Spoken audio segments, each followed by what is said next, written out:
What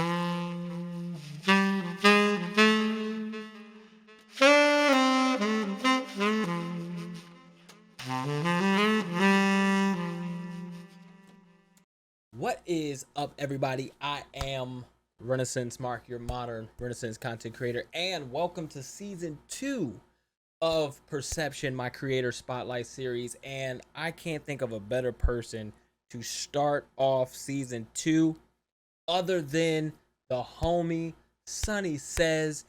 You all may know him as a streamer, a content creator, a designer. I will also say an all-around artist of sorts. Mm. Music enthusiast, music lover. You definitely have some knowledge under your belt with a lot of things. So please give us some more detail. Tell us some more about yourself.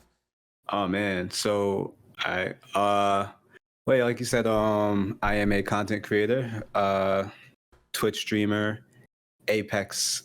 I'm more of an Apex streamer more than anything. Although I like to try to put myself in that box of being a variety streamer, but I get caught up in that whole I got to get better mentality in Apex. So I tend to play a lot more Apex. Although I have a strong affinity for story-based games. I love good writing, so it's one of my big weaknesses when it comes to gaming.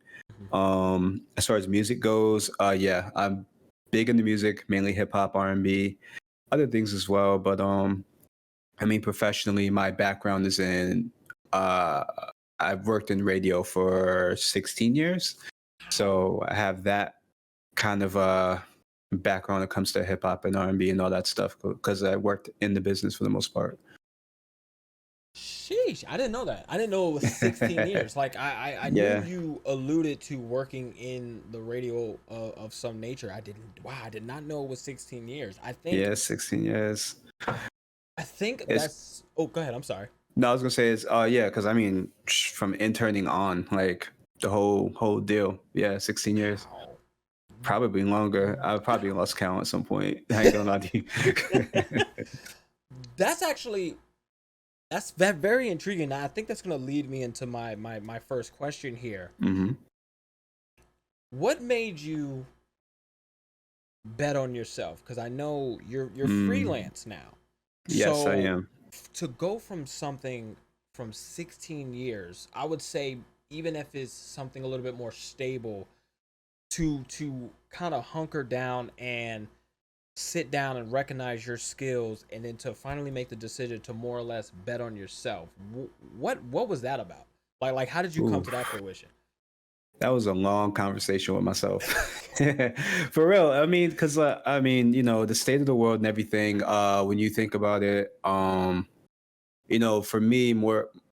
me, everything stopped when COVID happened. So Mm, COVID happened. Obviously, everybody's companies making the phone calls. Hey, you have to let you go. Blah blah blah blah. So right, that was the thing for a little bit. But it wasn't like a immediate cut. There was kind of like a long drag for a little bit, right. where it was kind of off and on. But eventually, I needed to put a hard stop.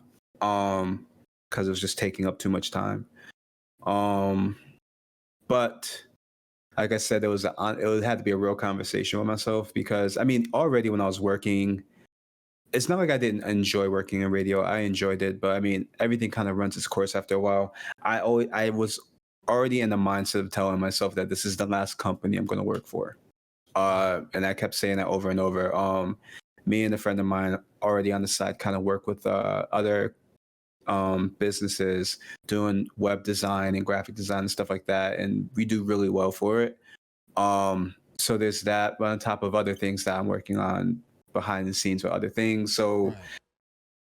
I had my options, So when I got that particular phone call, it wasn't. I can honestly say I am blessed to say that I wasn't in the worst of situations. It was kind of like oh, all right, and then just kind of move on. You know what I'm saying? But at the same time, as far as me betting on myself, like I said, it had to be that conversation of I see what I'm capable of. I see what I've been doing in the past. I can do this. I know I can do this. I just need to push myself more. It's gonna be tougher. I can't be as laid back as I want to be all the time. I have to press and I have to stand out and so on and so forth. So um the but what comes with that is crazy. You deal with um what's it called? You deal with I'm blanking on the whole phrase. Doubt, You insecurity. yes, you deal with I'm really blanking on what it's called. Uh Like that fear? Like, is it like Imposter syndrome. There it imposter goes. syndrome? There we Yeah, go. I'm Yes, blanking. Yeah, so sir. you deal with a level of imposter syndrome. Yeah. And what's funny about that, I've always dealt with it. I just didn't know what the name of it was until like last year sometime. But it's something I always dealt with. So a big portion of my job when I was there was I was working with the station to create sponsorable elements and put together concerts. Okay. Most namely, one of the bigger hip hop concerts in the South in Atlanta. So after doing those concerts, and mind you, I did 8 of them. After doing those concerts, I wouldn't really notice the impact that the concert itself is having on the city and so on and so forth. And I remember one time, a coworker of mine, she's kind of like my big sis. She kind of like was like looking at me. She was like, "Yo, look at this! You did this," and it didn't really like register. Mind you, that was like probably like my fifth one in when she said that. But she's like, "No, you did this. This is what you did. Granted, it's not all me, but Right. a huge portion of it is me. A lot of this stuff is Right. me." But she said, "You did this," and it didn't really key into me until that. And so prior to that, I was always just like, I'm doing okay. I'm not really doing much. But when she put that in my mind, that kind of registered with me. So when 2020 happened, everything happened with like COVID and all the other stuff. I had to kind of harken back to that and remind myself, wait, I'm capable of a lot. If I really want to do something, I'll do it. Like this, and that's always been not always, but for the most part, turned into my motto for the most part. It's not really coming off as cocky, but at the same time, if I want to do something, I'll do it. Right. I have the means. I know who I need to talk to. I know how things run, in certain things. Now I'm talking about everything, but just in certain things within my wheelhouse. I know how to pull a trigger if I need to. Right. Um, and so yeah, that's where the betting on myself kind of came in. And I had to obviously, now that I'm out here, no safety net, no nothing. This is just me. I'm constantly hustling. I'm always on the phone talking to my business partner, what we got going on. Okay, we gotta do X, Y, and Z for these clients, da da da da da, and we keep it moving. So that's kind of how we do it. Wow. I love that. I'm always going to be a champion of anybody betting on themselves, because that's one of the biggest and most terrifying steps to really ever make, like, in your life. And to part of your conversation, when your coworker kind of showed you the impact, not only like the Mm-hmm. impact of that concert that's so big in Atlanta, and the fact that you had such a heavy hand in it, Right. to now sit back and try to, are you trying to gain that impact in other categories and in other ways? Like, are you trying to like sit back and see your impact just in other categories, and get that same type of harken feeling that you had when your coworker kind of showed you, like, this is what you can do? Mm. In a way, yeah, but not how do I say? I'm not chasing it with that level of ferocity as it might Mm. sound. When it comes to content creation, everything I do on Twitch, this is really full on flat a hobby for me. Right. This is my downtime. This is for me to decompress, challenge myself creatively. So when I create things like emotes or things like for my display and all that stuff, like that's just me creating for the most Right. part. I just kind of toss it up there. As far as like my grand scheme of things, would I like to create something on a grander scale? Yes, most definitely. And like I said, I have the means to do it. Right. Um, I just have to build the platform first.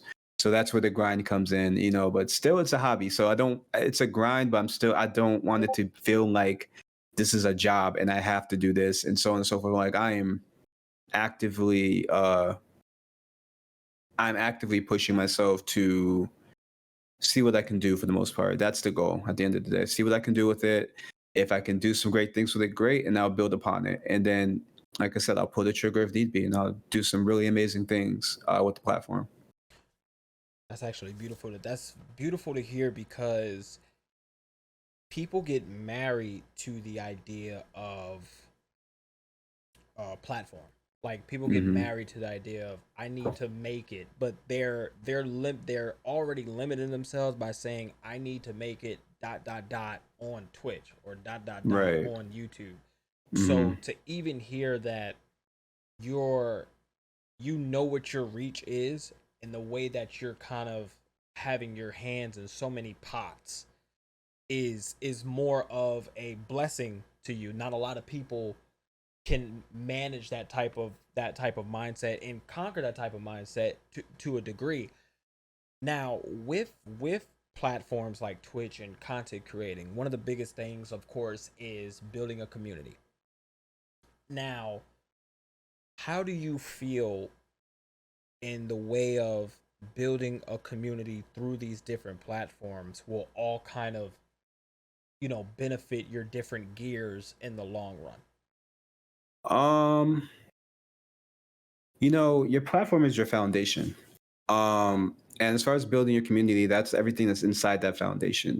These are the people that are going to hold you up, they're going to hold you down, they're going to come by, visit, talk to you, all that stuff, and sometimes even give you insight, sometimes even give you ideas.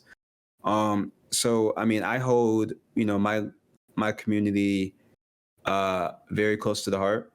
Mhm. They're from all over the place and have so many ideas, just so many different stories. One thing I'm really big about, like I said earlier, I'm big about stories. I'm big about well-written stories, like in video games and movies, TV shows. Right. But I'm big about stories when it comes to people in general. Uh, so like, and I remember saying this on stream before. I'm always interested, when I ask people what do they do, professionally, or what do they do for a living, blah blah blah. It's not to be nosy. It's just because I'm interested. Right. I feel like everyone else's story is way more interesting than mine. So that's just something I constantly think about. But as far as but going back to your question, it's more so just I want to say that as far as my community is concerned, um I don't know. I guess the best way to say is that my community is my biggest driver Right. for everything that I do. And like I said, I keep this as like a hobby platform. I know it's tough to grow outside of like Twitch when you got to do, not well, tough to grow on Twitch. You have to look outside of Twitch to find things, to Right. help you grow. Um that's where the fun comes in my opinion. It's like what else can I do? I am working on something for YouTube. I just haven't pulled the trigger yet because I'm looking at the logistics of everything to make sure it works first. But when I Right. do, then there'll be something that'll be on YouTube that will hopefully bring in an additional part of the community. But I know that you have to look outside of Twitch in order to grow. That's just most important above everything else. I mean, you could do all the networking you want to on Twitch, but at the end of the day, you have to still have to find a way to build your own community. Like when you get to a point and you're sharing communities, uh, it's almost like you're burning a candlestick on both ends, because, at the end of the day, people are going to choose either or. So Right. I try to pick my own community that are here for me, here for what I have to talk about, what games I'm playing, and so on and so forth. So that's where the mentality is right now. That was an answer. That I, candlestick on I, both ends was that was a I, bar. I, I mean, the thing is about answer, it's like, that's how my brain works, I love so that. it's gonna circle around. Just get ready for that. It's gonna be a lot of circling around when I answer these questions. I'm just I trying love to it. be as detailed as possible, man. And that's the honestly that's the best way to be. And like I said, this is a full conversation. Like it's a conversation. Of course, there's questions inside of it, but as you could tell, it's a full conversation. And I think there is something that you said in that answer when you talked about people. and you mentioned how people like you think everybody's else's story is more interesting than yours, and a little that can be attested a little bit to imposter syndrome in a way, but um watching your streams and knowing a bit of your background, I do want to ask, with the aspirations and wanting to be an actor and having that love of acting, which is characters and Mhm. being told stories and being in different worlds and different environments, do you feel that's kind of why you feel everybody else's story is a little bit more interesting to you? Do you see these people as characters in their own movies, if you will? Yes, actually. It's funny because I was watching a TikTok the other day. Um, I'm not sure if you've seen it, but somebody took a phone and put it on a conveyor belt at a restaurant and then let it go by. And as it's going, it's like you're getting it's it's showing a bunch of people and at different tables as it's going along. Yeah. And the funny thing about that is every one of those everyone each table has a different story. All those conversations that are going on right now, there's different people, there's different characters, there's different walks in life, whatever. I always kind of appreciate that type of stuff.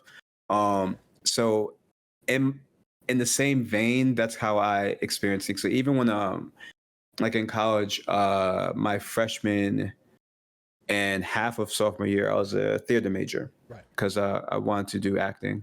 But I got out of it because, I mean, I enjoyed acting for what it was at the time, but it wasn't a mainstay for me. Like I eventually was just like, this isn't really fun for me anymore because it started to get weird. When you get to the business, Okay.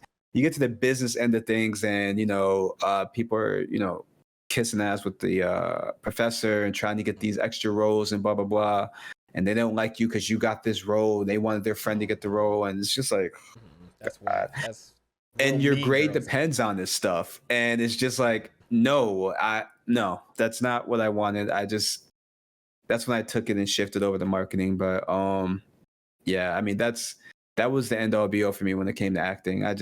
I knew then that it wasn't. Doesn't mean I don't enjoy movies. Like I said, I enjoy movies. I enjoy the writing behind uh stuff like that. Like I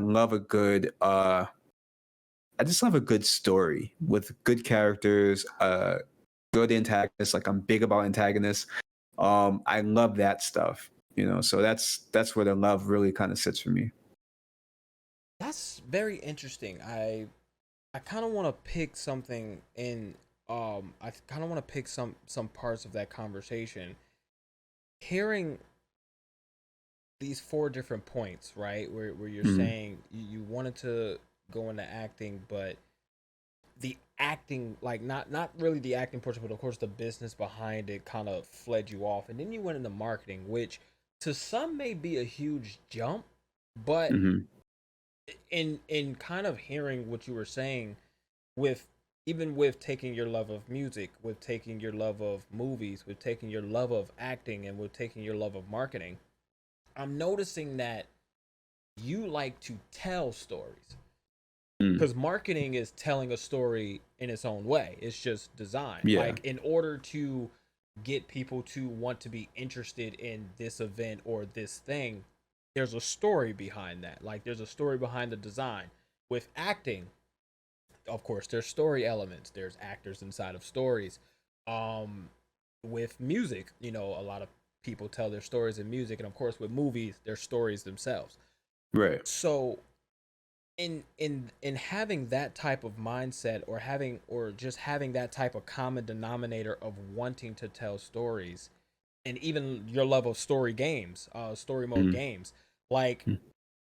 is there anything that you feel you want to pursue in that nature of just telling stories?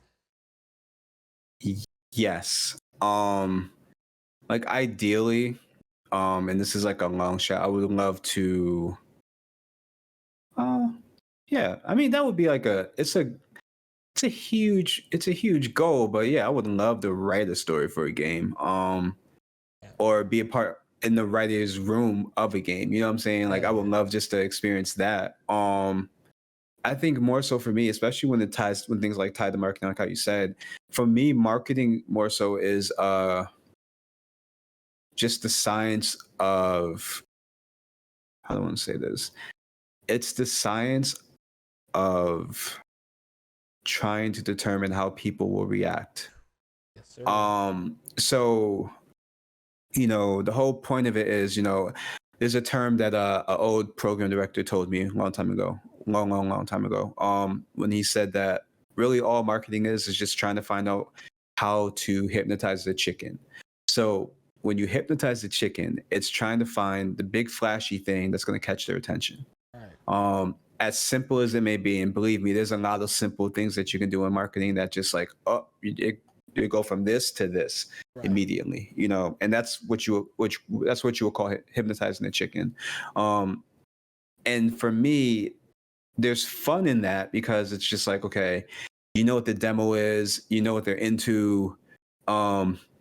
How can I pull their attention real quick to give them this message? What's going to be visually appealing or what's going to be audibly appealing that they're going to hear it and be like, okay, cool, I got to be at this club on Friday night, or I have to take part in this contest, or I have to buy these tickets for this concert. That's the fun for me when it comes to marketing. And then when you get on the creative end of it, when you're actually creating the graphics, when you're editing the video, when you're coming up with those concept designs, that again, that's where the fun kicks in, especially when like I do this with like my business partner. We just, we work together at the station. So we were already doing stuff for the station, but outside of that, we're doing things for other clients as well. So it's just kind of like doing the same thing, but now we're doing this for clients, and it's fun because they're coming to us like, hey, we don't know what to do. And we're like, great, let's sit down, let's talk about it. And we've done it with so many people. We sit there, we chop it up. What are their dreams? What are their goals, the company? Okay, cool. This is what your logo should look like. These are the colors you should use. This is how the inside of your store should look like. Here's your website. We designed that. It's the whole thing. That's the fun for me. It's like you said, telling a story. You tell the story to the business as well. So I enjoy that full on. I'll always enjoy that type of stuff. Yeah. Hell yeah. That's very intriguing. Your world, no matter what hand which one of your hand the pot is in, or which one of the pot your hand is in. That's what I'm saying. It's always story driven, which is really, that's very intriguing. Like even knowing, watching your streams and getting bits and pieces of your life and your background. That's one of the most intriguing things. And I do want to shift the language a little bit, shift the tone just a little bit with everything that you're trying to work on, even in the hobby of Twitch, and even on different platforms. How do you balance that mental? How do you kind of keep above the water, if you can? I mean, you have to. Everyone has to find a way to find the balance, right? So when you're,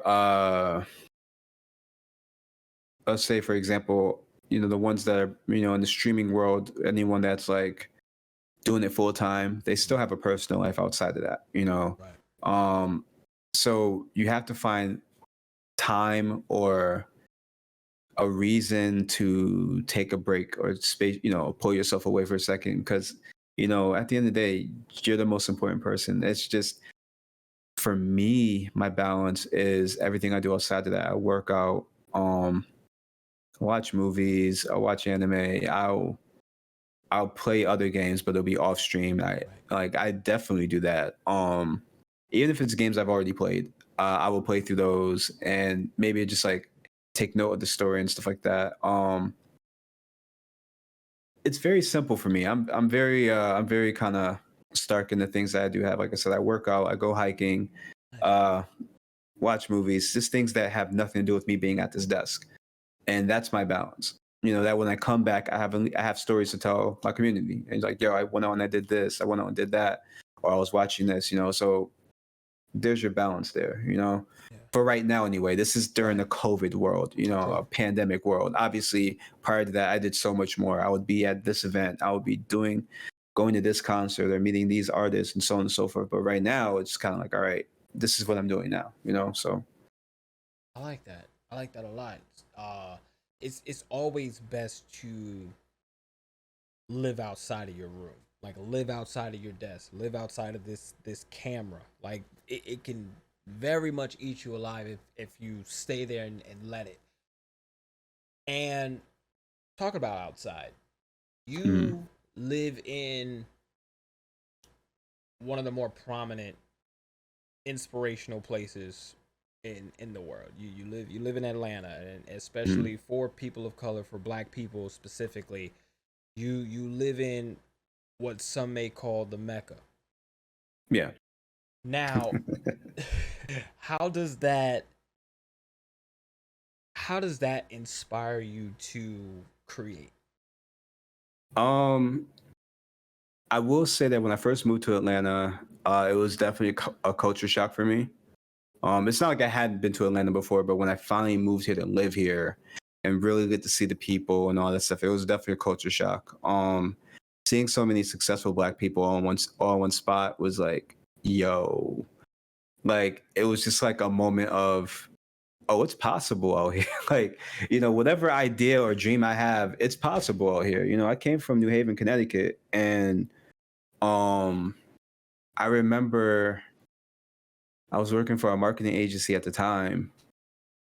Actually, no, I'm sorry. I was working for a marketing agency, but then they were taking too long about renewing my contract, and eventually they kind of came to the decision, oh, we're not sure if we're going to renew it, da da da. So I kind of left. I stepped down. So at that point, um, I remember thinking to myself, shit, what am I about to do? Right. Right. But the thing is, I remember like thinking about it for a good week, maybe two, and they just kind of cued in my head to, maybe I just leave, maybe I just go, because the problem is that, and it's not downputting New Haven. I love my city, but for what I wanted to do, especially in marketing at the time, I wanted to do bigger. Right. I knew I had the ideas. I knew, again, knowing you have the ideas, knowing you have the capability.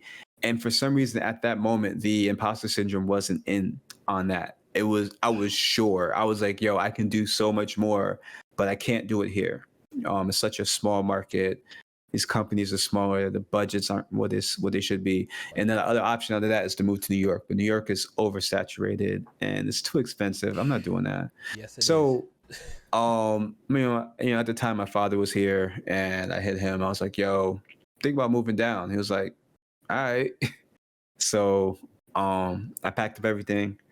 Oh, damn, my 1 year I mean not 1 year, my anniversary for moving here is actually coming up pretty soon. But Hey. what I was gonna say. No, so I packed up everything, I drove down and I started job hunting. But like while I was job hunting, I'm seeing these people like start their own businesses and they're successful and they're doing their thing and they're all Black. They all look like me. And I was just motivated at that point. I was like, yo, it's doable, Right. And I remember my sister telling me, one of them, she went to college here. And I remember her telling me that a lot of people would come to Atlanta with like dreams of like making it big and blah, blah, blah, and fail. And they would just be going home. And she was just like surprised that I've been here so long. Mm. Not that she didn't believe in me, but it's just like, seeing how many people come there and fail and didn't leave. But like I stayed, man. It's just like, again, you just get motivated. You see the moves and you're just like, yo, I gotta do this too. Whatever it is I want to do, I have the means. I can just, talk to some people, blah, blah, blah, and get it done. Like, they say, New York, if you make it, you make it anywhere. I felt that way about Atlanta as soon as I moved here. Yeah, yeah, for the Okay. most part. Okay, hell yeah. All right, okay. Shout out to the ATL one time. For Also real, shout out to man. Connecticut. Um, wow. With that, Mm-hmm. going from places to people, Mm-hmm. people that inspire you. How do you I feel that in order to truly grow, one can't ever do it alone. Like you really do take bits and pieces from everybody you come across, everybody you learn something from. Hmm. How do you grow from meeting and being inspired by different people? And if you feel, who are some of those people that do inspire you? Well, that kind of goes along with just the overall story, because I mean, as I meet people, especially working at, when I was working at the station, I met so many like really cool people who are successful, who are doing their thing or whatever. A lot of them were really cool, were willing to like sit down, chop it up with me, so I can kind of pick their brain about certain things. I mean that list can go on and on. I could just sum it by saying just the people I worked with, Right. during my time there, because they were like it was like my first.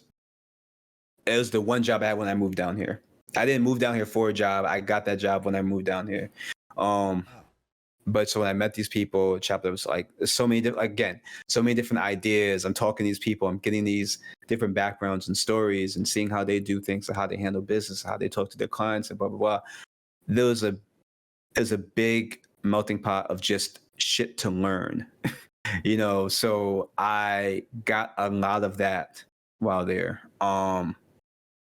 And then I eventually moved up and stuff like that in the company. But I used a lot of what I learned to do that. I mean, and that's just on the business end. When it comes to like, I don't know, content creation, I mean, there's so many. You know what I'm saying? There of course there's the story mode bays, there's the Right. Kiwis, there's the homie Eric V, there's Right. Right. Majestic, there's Kendra, all them. Those are my people, like actual people. Like we're cool when we see each other because we all live here. Right. And they do motivate me to a certain degree. And I'm actually kind of the friend that pushes my friends.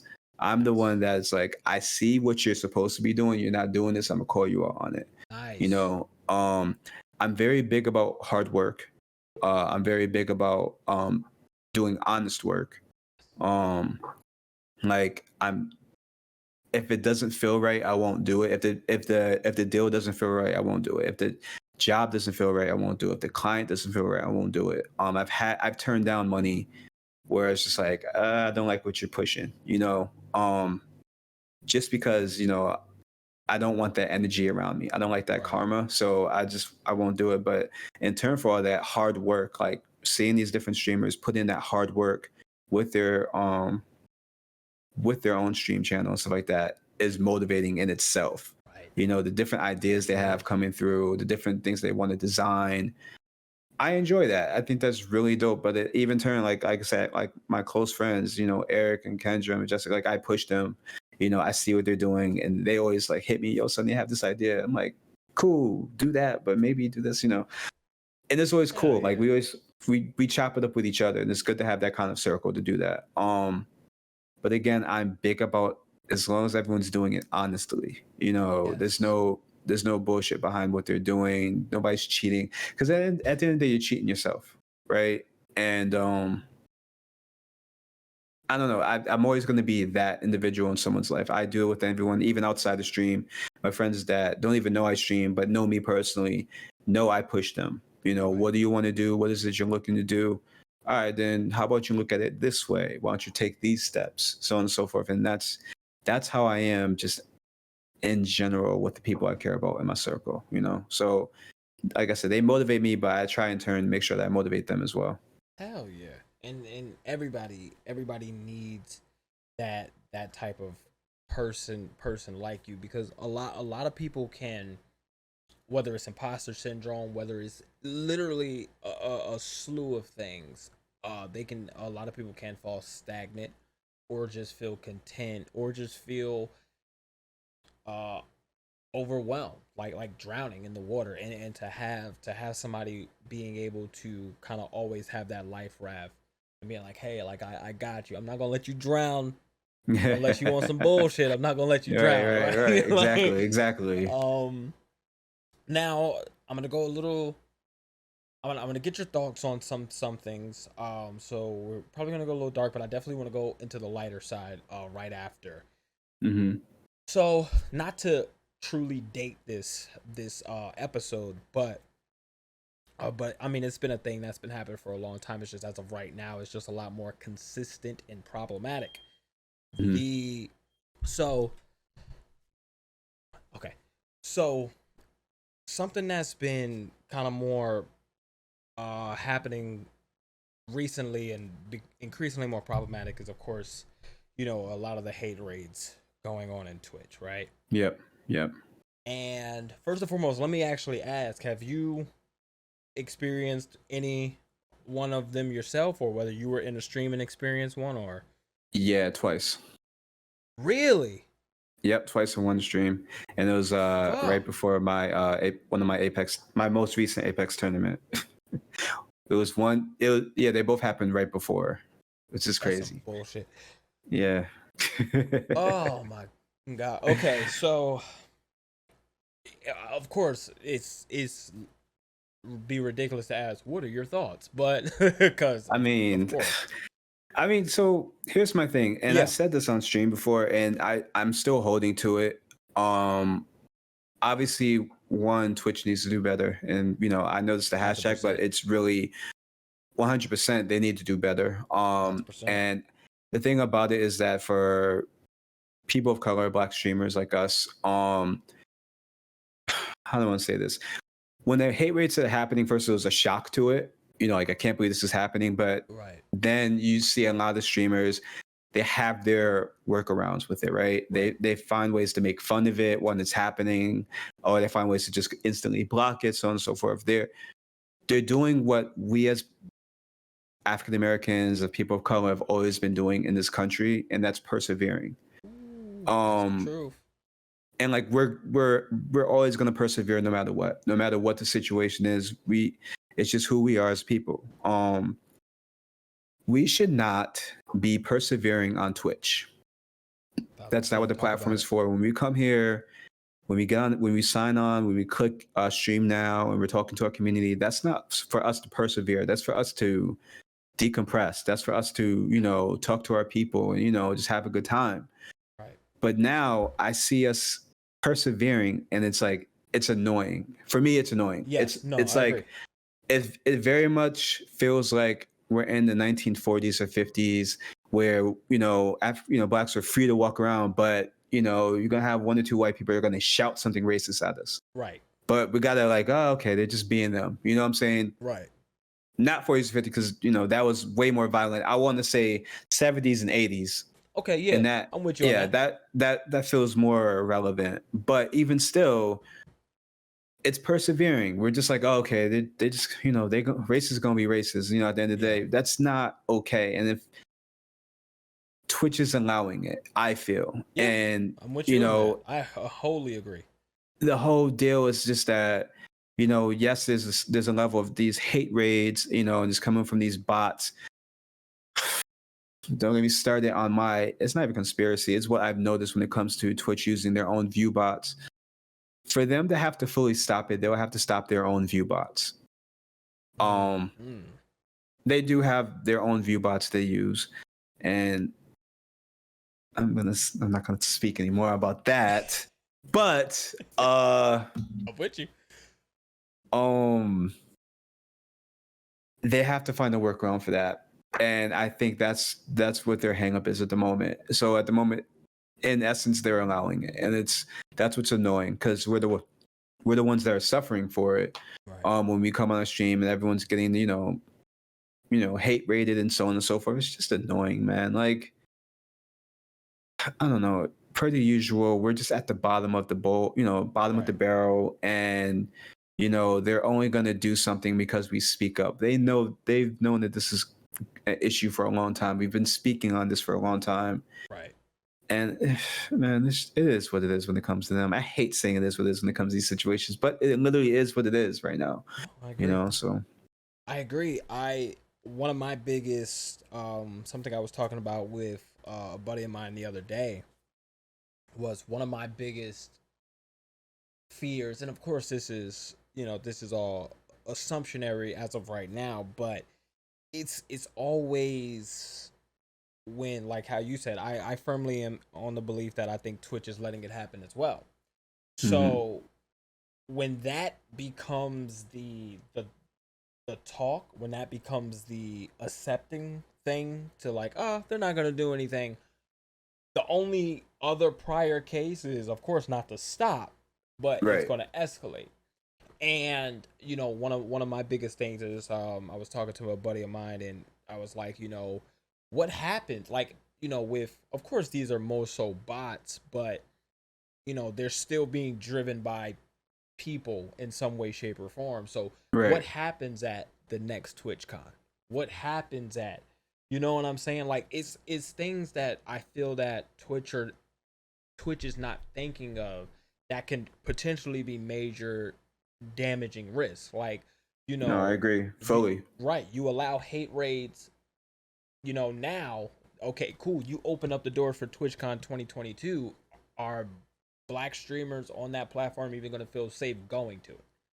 Because you Hmm. just don't know what any of the escalation is. That's just, it's always a slippery slope, especially with, you know the black community on Twitch, that black Twitch community. We're very strong on that platform. Like, we are Yeah. not a weak presence on that At platform all. by At any all. means.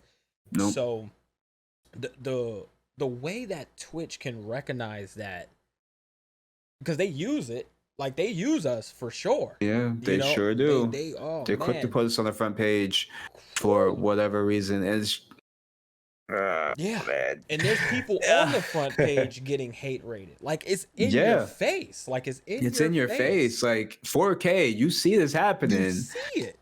You Like, know, it's and crazy. even in turn for that, when you think about, is like you said, the black community on Twitch is not, small by no means. Like, Right. we're a very strong presence, and that's just in social media in general. That's When it very comes true. to black people on social media in general, we set the trends. Yes. Every trend that you see is us. I mean, that's why you have the issue on TikTok when the dancers are like, yo, we're not dancing no more because you're not Mhm. giving us our props for these dances that you're making money off of now. Right. Fortnite, Okay. you're not giving us our props for the funny skit that we just did that you're just doing the voiceover for. Right. It's, we set those trends, and it's just like, what's so annoying is that, and I've said this before, is that I hate seeing content creators not get the props that they deserve. And it's not even just like for in the TikTok case, it's more so like even for streaming. Like, when I see streamers and they want to get that endorsement, they want to get the affiliate, whatever, for whatever company, but they're just not big enough, or they're not being offered the same amount of money. Right. That's something that resonates with me, because someone that's coming from marketing, I know what that's like. I know why the money is being offered a certain way. I know, I mean, man, we could talk about the difference between what an urban hip hop station gets for a McDonald's ad compared to a top 40 radio station. Like, there's a huge difference there.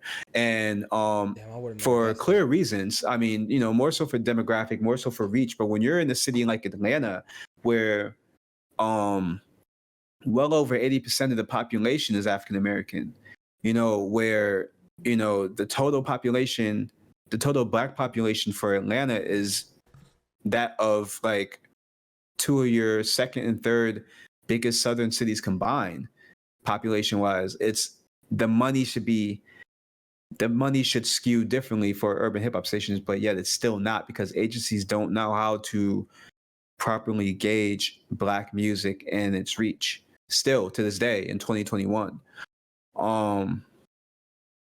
Man, I could talk about that forever. That's But yeah. I I didn't look think at of that. that. I look at those things, and I see how the black streamers are treated. They're not getting paid the same money, and that's Right. so annoying to me. I've always spoken about that, and I feel like if there was to be an agency that would that would stand out, that would help, you know, you know, more so pitch for those content creators to help put them in a better position, that would be cool. Right. where it'll be a situation. It's not just like I'm not just talking about these different orgs that sign like whoever that plays Apex or plays like Warzone or whatever. Those are cool too in itself. More so I'm thinking about just a solid agency that's like, hey, here's RenaMarq. He has this many followers. He reaches this many people, this and a third, but knows how to pitch for you because you're African American. Right. You know what I'm saying? Right. And knows the right things to say or the right brands to go for. Right. You know, that would be key. Oh man, No, I can. Yeah, I'm saying all that because there's ideas behind that for myself, Right. and yeah, I'm going to be reserved because there's things I want to say, but also I don't want to put all my ideas out there. Please don't. Yeah. But we'll see in due time. That it's something there. There's definitely something. I'll say all that to say that there is something there because that's something that's lacking right now. I do see a lot of content creators. They go on Twitter and they're saying, "Oh, I hope I get, Elgato to da da da da," and it's like, in my professional experience, that's not the way to go about it. But I just let people do what they want to do at the end of the day. Thanks. But to have someone represent them for that, to help them get that, would be dope, I think. Heck yeah. Is that, and of course this is not to spoil an idea. This is actually like a genuine question with you being so heavy in marketing it. This is an idea, build around it if you can. Is that something that in the future, doesn't have to be now, doesn't have to be soon, is that something in the future that you would like to champion, that you would like to teach? Like how to, hey, like stop tweeting to Elgato and being like, oh man, I wish I got me a ring today. Like, you know what I'm saying? Yeah, it's like, right. Man, I would sure love a green screen, right? You know what I'm saying? Like, is that with you being so heavy in marketing and knowing the business behind it and pulling from everything else, like, to me, and of course, please correct me if I'm wrong, to me, I feel that you have a very dynamic way to teach because you know how to pull different aspects of things. So like, since you were involved in acting, you know how to target somebody's personality. Like, you know what I'm saying? Like, right. For instance, like Jon Favreau, like he knew to get Robert Downey Jr. for Iron Man. You know what I'm saying? So like, let's say like how to get, I'm just gonna use me for example, like, okay, RenaMarq, your personality is this because you've been in acting. So it's like, it's kind of like pulling, okay, RenaMarq, you're gonna be on this role. Boom. You know what I'm saying? And now you know my personality because you have that ability to look into it as like an actor character side. And you have the ability of marketing to be like, okay, you have this personality. These are the best brands for you, and this is the best way for you to go about it. Like, is that something that down the line you will ever be interested in even doing? Yeah. My thing is that I always look at things like if I have an idea of something, I always check to see how feasible it is, though. And it's not me retreating, like after saying all that, retreating, like, oh, but I hate when people do that. And I'm not doing that by no means. I'm not retreating. Like, I would love to do that. At the moment, though, it's not part of my story. I will say that. Hell yeah. And that's perfectly fine.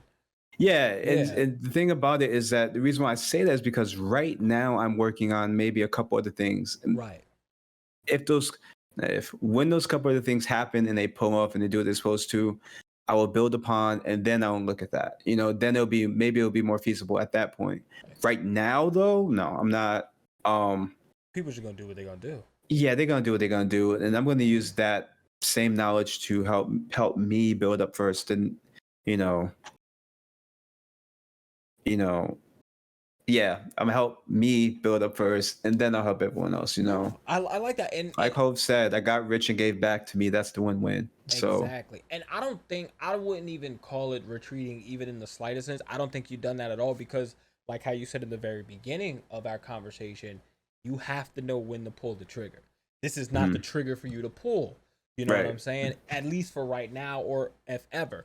Which, and Mhm. like I said, there's nothing wrong with that. It's not like, oh, look at him, he's turning his back. No, like Right. it ain't none of No, that no. shit. Like you do have to realize what is accessible to you, Mm-hmm. and for your path, for your story. Um, and that wasn't even me saying, "Hey, yo, Sonny, you should do this." Like, nah, that wasn't me saying that at all. Like, that was just like picking apart like No, different points of and I get it conversation. because I've gotten those conversations before. I go, why don't you? And I'm just like, not yet. Like Feel it's that. always a not yet because like I said, it has to be feasible. It has to make sense for me to do it. I'm not gonna pull the trigger if I can't do it all the way. If I can't put 100% of my energy into it right now, I cannot do that. I feel that. I feel that. Now, what I do notice you put a lot of your energy to Mm-hmm. Apex. Let's talk about it. Let's talk about it. Oh How man. how did the competitive nature of Apex really? Of course, it's a competitive shooter. It has a competitive Mm-hmm. nature in it. What drew you to Apex versus Warzone, versus Halo, versus whatever else? Um, well, I mean, all right. So for starters, I've been playing. So me and my homies back home, we've been playing shooters for years, Right. together. And especially when I moved to Atlanta, before I got on PC, I was playing on Xbox. We would play Rainbow Six, and it would be like every night we get on. You get on with your homies, whatever, and then we just kicking it. We're just chopping up, because this is me keeping up with my best friends back home. How we're Right. doing? How's everybody doing? Whatever, so forth. So, I mean, but we've always been kind of competitive in nature. I've always been competitive. So there's that goes along with it. So going from Rainbow Six to PUBG for a little bit to Valorant, then from Valorant to Apex. I skipped Warzone completely because I just didn't. Yeah, I'm not a Warzone person. Yeah, I'm not a Warzone person. I played it. It Okay. just wasn't like my vibe. It's too easy, I guess. And also, I just didn't like the I don't know. I just didn't feel like I was doing too much with it. Right. So Apex is just so demanding for those. Excuse me. It's just so demanding for those that are like really trying to get good. You Mm-hmm. know, even the ones that are casually playing, there's still a level of demand that comes with it because it's not just you shooting. It's you shooting. It's you using your abilities. It's you placing yourself in a different position compared to someone else. It's your movement. It's all these things all coupled in one. And so I enjoy that aspect of it. But that's what makes it competitive as well because I'm like, damn, I gotta get better. It's like Right. when you're on the court and you're shooting and you're practicing your dribbles and stuff like that, and you know that you're stumbling, or you know that you can't dribble as well on your left hand compared to your right.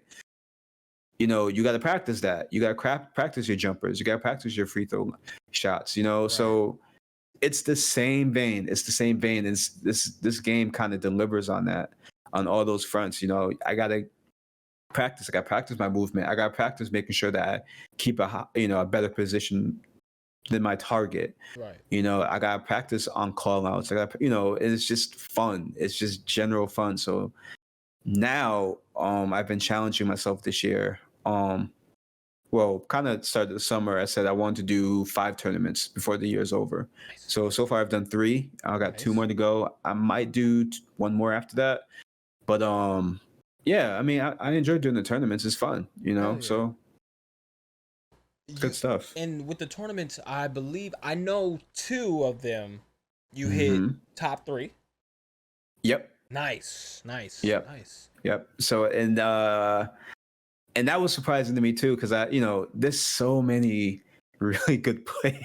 There's a lot of good Man, it's players. like it is not easy. So when you tell people you made top 3, they're like, "Oh, but you don't understand. That's out of 20 teams. Yeah. And that's That's 3 60 people players. per team, and they're all disgusting.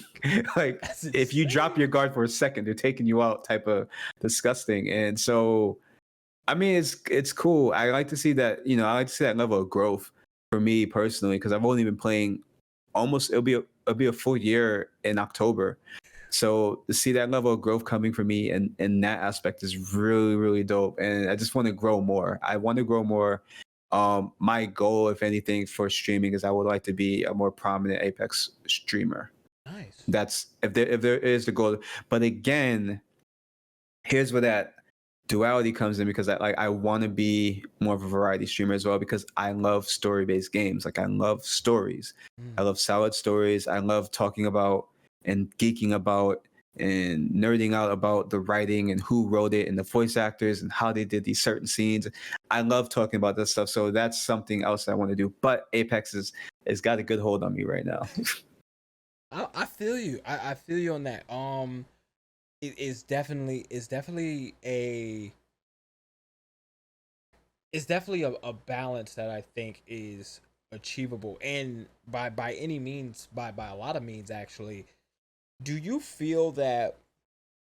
Let me ask. Do you feel that that type of will to get better comes from your everyday into Apex, or did you feel that like, hmm, put feeling this type of growth and accomplishment and the building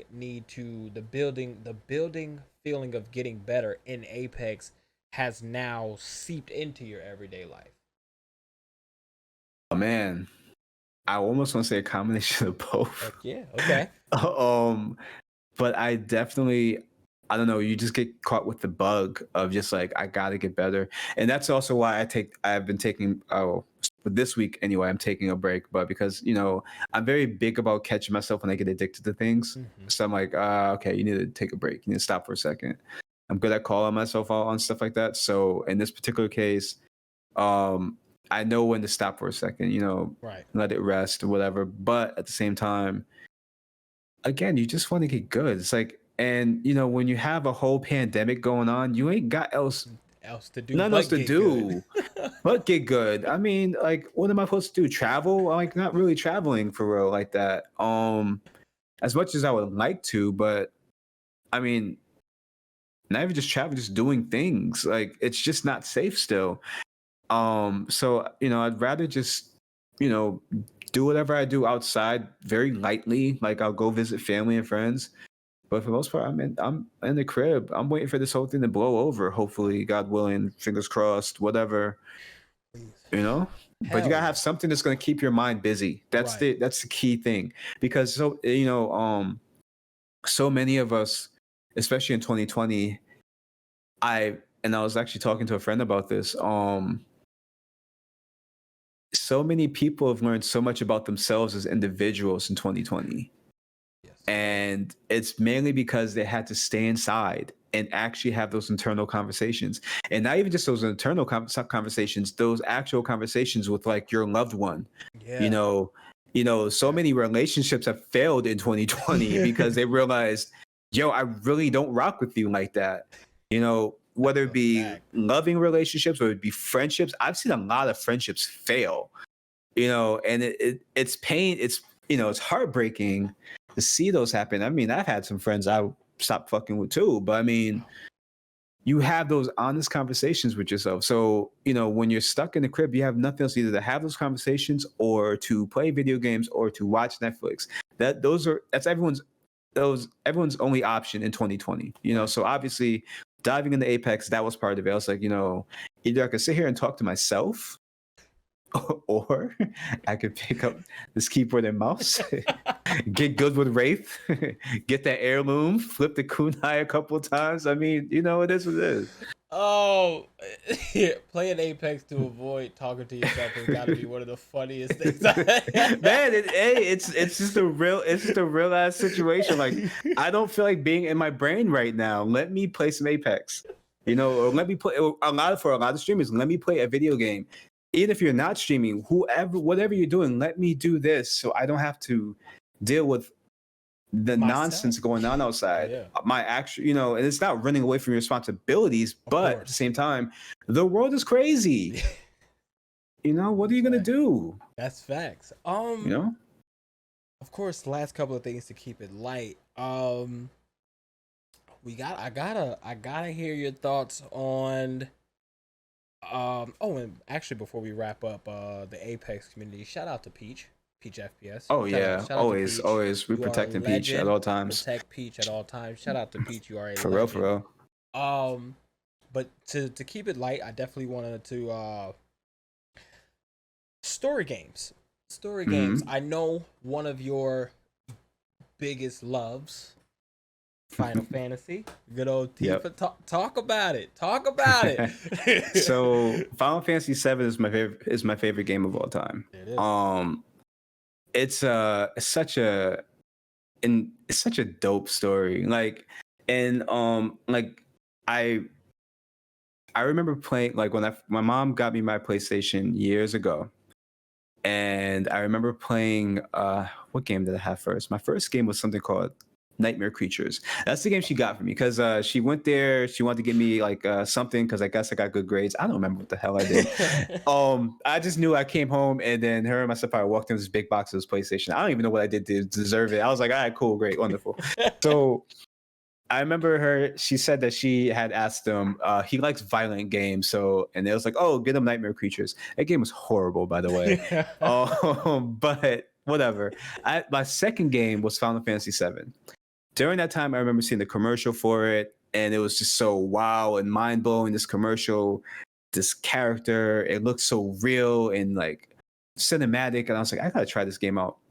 And I wasn't familiar with RPGs at the time. Only RPG I've played was like Super Mario RPG, and I loved that game. That was a great game too. Yeah. That was my intro to RPGs. So I get the game, didn't have a memory card, but I'm playing through Midgar every time and not saving. Oh my god. It was the worst until I finally got a memory card. I started playing for real, and going through the story. Just a great, solid story overall. These characters, everything that's like, you know, the everything that's up for grabs, the things that are, being risked, for the main character and for like the antagonist itself. And the game has the best video game bad guy ever in Sephiroth. Like you really people can't try to top him. argue that with me, and it's just no arguing. Like it's real. Even when Nintendo introduced Sephiroth, and like his introduction is him slashing through the final boss in Smash. That's his introduction. He's that hardcore. Like you can't ignore it, and it's just but I remember falling in love with the story 23 years ago, 24 years ago, I think. Could be 24 years ago. I remember falling in love with the story and just saying, wow, I really love that game. And yes, I played through 8 and I played through 9. And 10, I hated 10.